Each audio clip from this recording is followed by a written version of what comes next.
4th, 2023 Planning Commission meeting. Please join me in the flag pledge.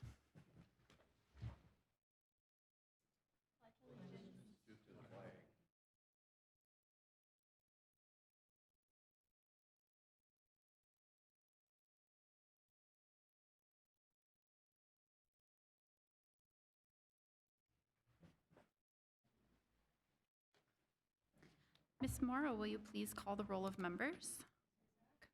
Here. Zuzek, Kaluza. Here. Lilly, Marovich, Here. Zimmer. Here. Tinsley, Here. Swenson. Here. All right, agenda item number 3, approval of the April 20th, 2023 Planning Commission meeting minutes. Fellow commissioners, any changes?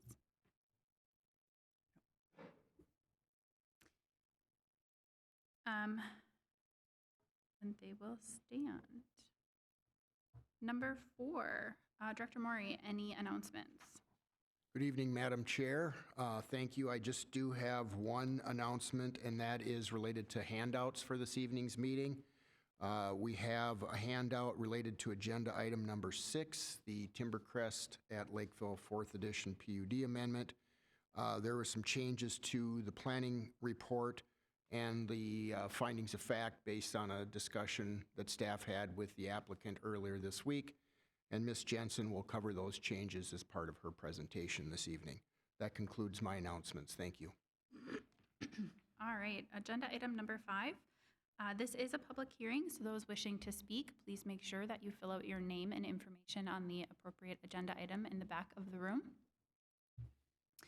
All right, Armored Village. This is a continued consideration of the application of Independence Engineering on behalf of Armored MHC LLC for a conditional use permit to allow Armored Manufactured Home Park to add 6 manufactured home units in the RSMH single-family manufactured home park district located east of Cedar Avenue and north of Lakeville Boulevard.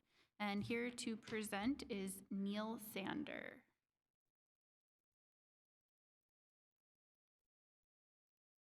Good evening. My name is Neil Sander. I'm with Independence Engineering.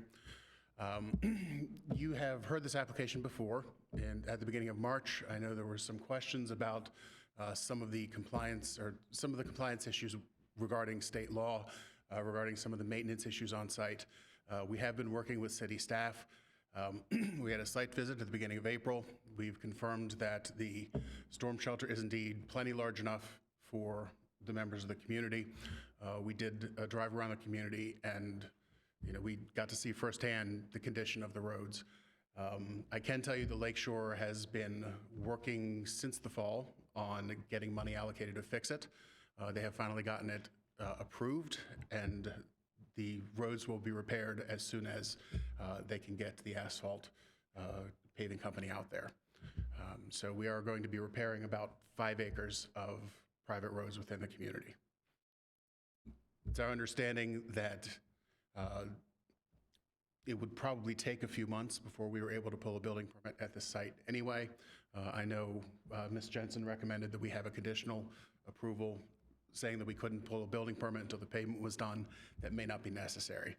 The pavement is hopefully going to be done by the end of this month. Thank you.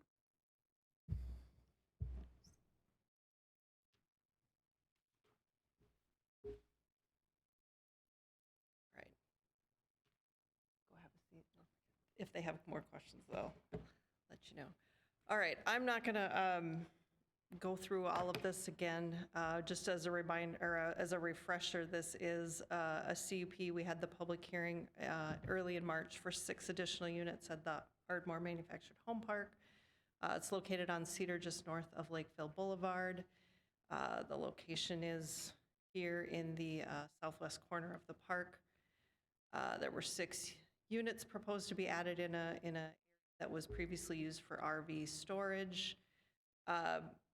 Of the issues that were raised at that meeting in March, after consultations with the city attorney, the 2 issues that we needed to ensure were addressed were emergency storm protections and the road conditions.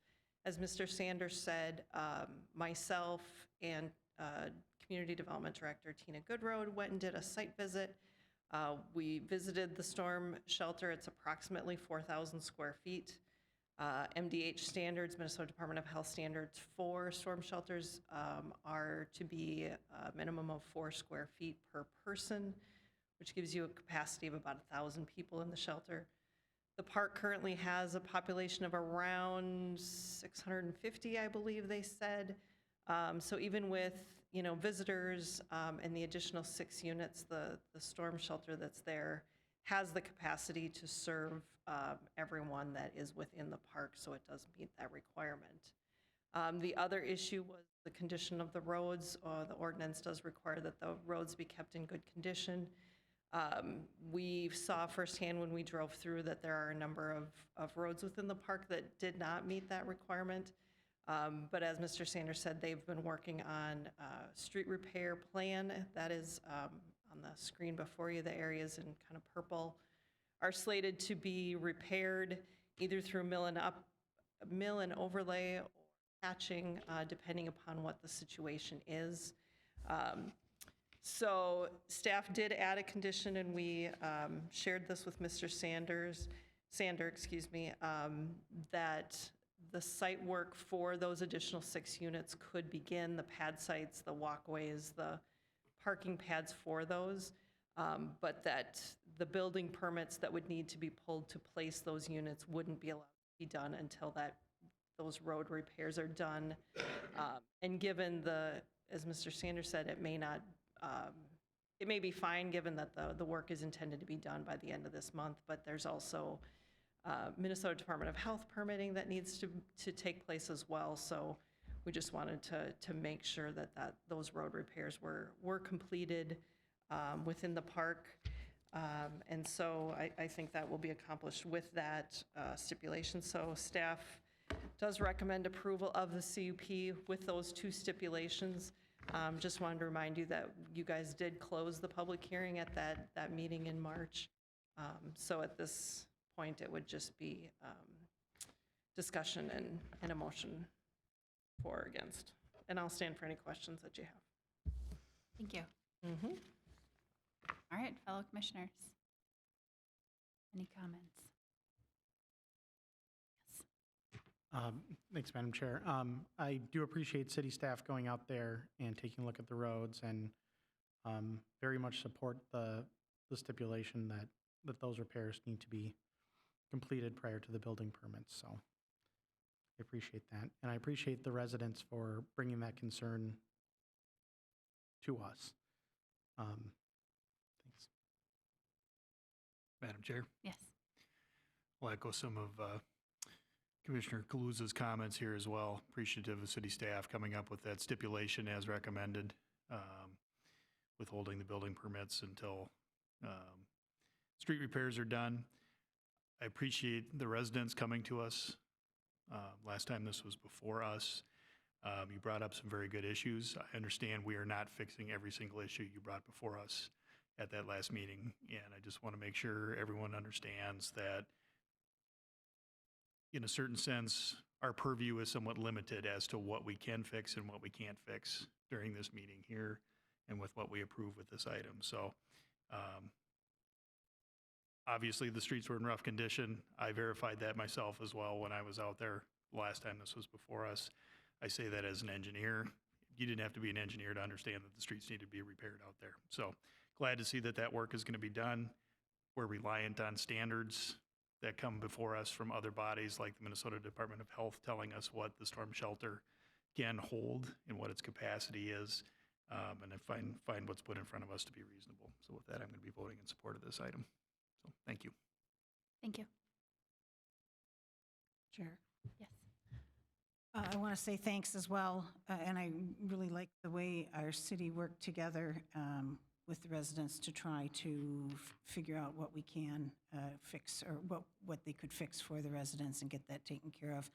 And appreciate everybody coming in, and that we can't do it all, but we can do part to make sure they're good. And I'm planning on submitting a request for a wheel alignment after driving through it. Nope, just kidding, Daryl.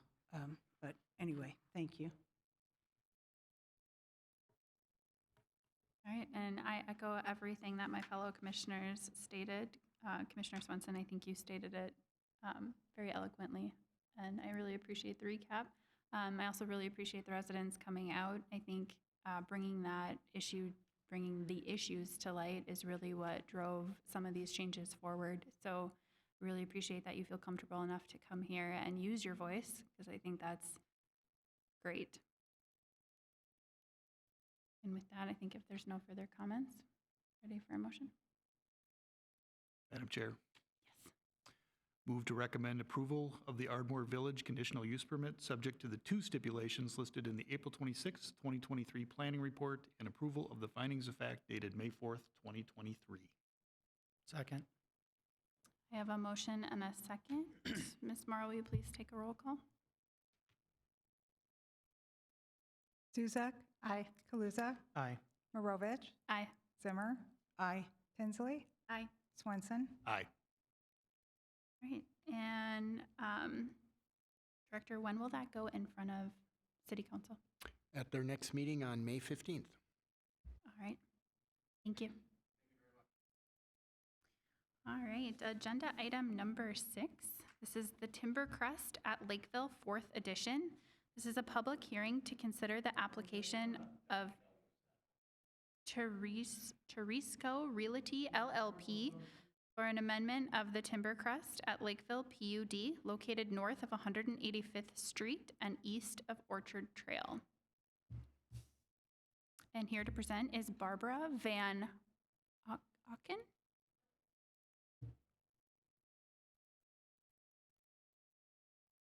And I'm with the Avalon Group. We're the original developers of Timbercrest. That was about 20-ish years ago. And right after the Target development piece, we developed the Best Buy. And now we're in here because the Best Buy is going to be re-tenanted, and the second generation of it will be a multi-tenant building, and we need to revise the PUD to remove the Best Buy signage so that we have the ability to put up signage for multi-tenant that go into the building. Thank you.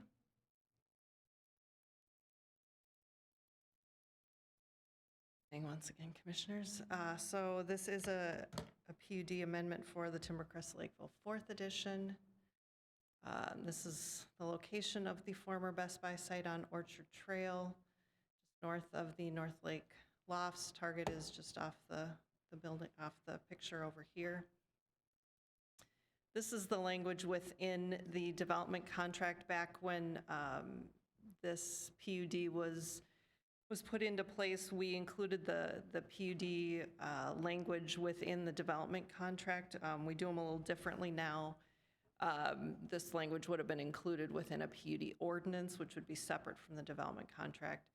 But because it's within this PUD, and it does limit that building to one 375.4 square foot Best Buy sign and a 50 square foot Magnolia Home Theater sign, we wanted to ensure that any future tenants were able to put up signs of their own choosing and not ones that say Best Buy.